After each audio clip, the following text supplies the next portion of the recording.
You run dark days, I find the sun.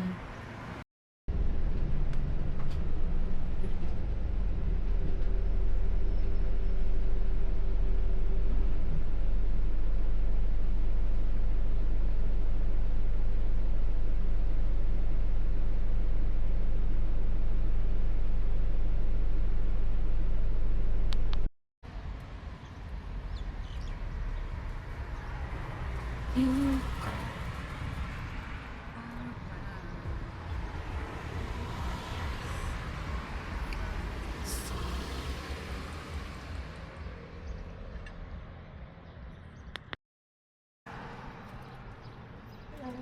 Hello.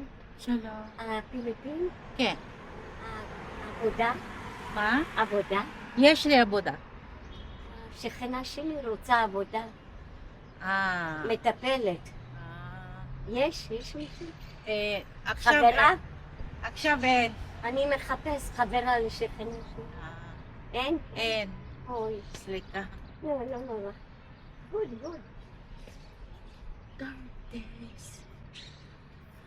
The sun.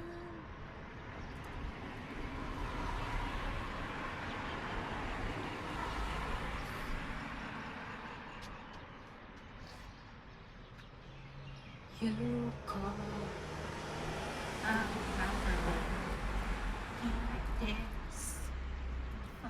The sun. Have fun. Toys.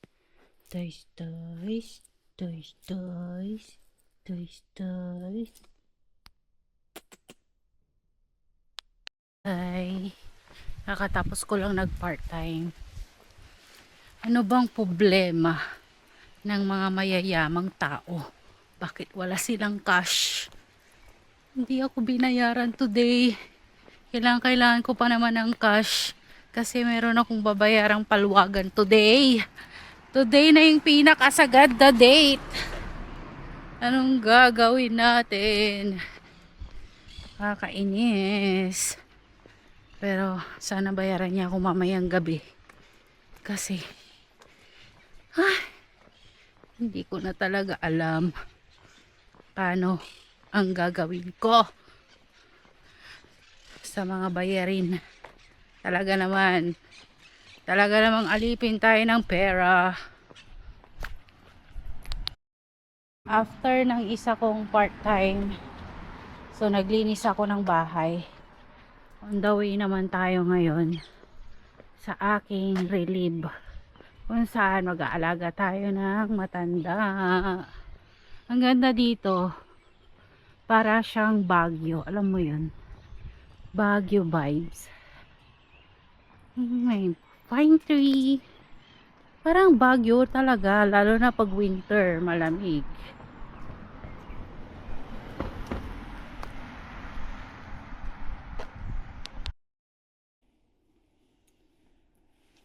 So, ayun, nandito ko ngayon sa part-time job ko.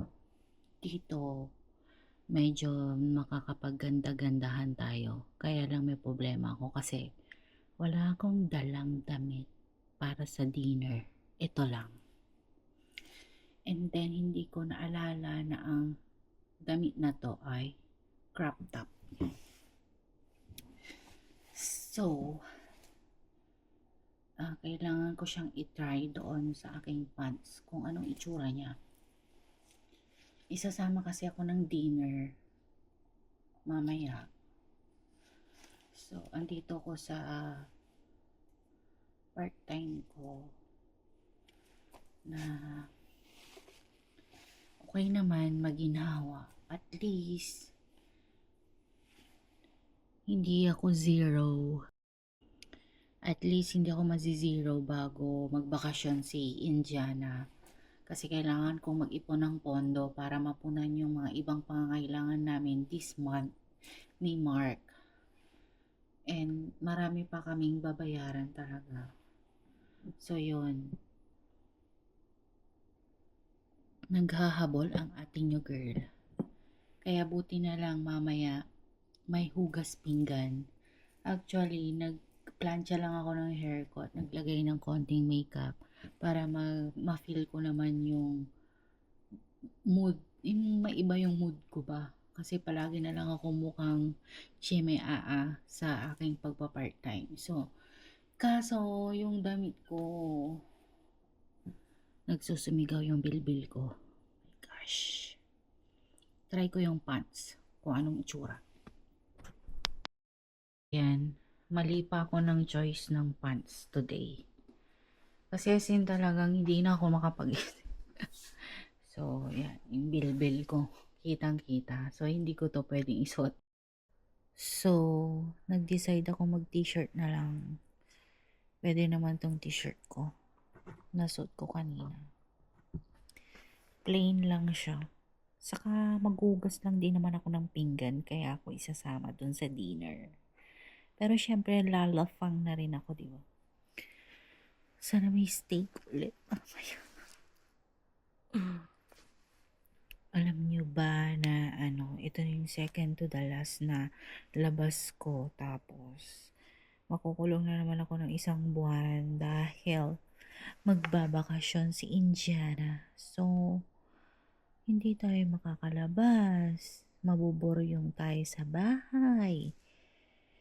Araw-araw kong makikita si amo. Araw-araw ka mag-work. Ganyan. So, kailangan natin ng pondo. Super saya ko na nabili ko tong camera na to kasi ang ganda ng picture. Saka may problema na rin yung phone ko. So, may problema na yung phone ko. So, hindi ako makapag-video ng maayos. Hindi rin ako makapag-picture ng maayos. Tapos, palagi pa siyang lowbat. Wala pa tayong pambili ng bagong phone. Sabi nga namin ng best friend ko, biroan namin, no? Bibili kami ng iPhone. Mag-change kami ng phone. Pag iPhone 20 na. Girl, palabas na yung iPhone 18. Naka-iPhone 13 ako now. So, kung mag-upgrade man ako, so makatwiran naman kasi from 13 to 18, di ba? Pero mahal Nakatipid mode tayo today.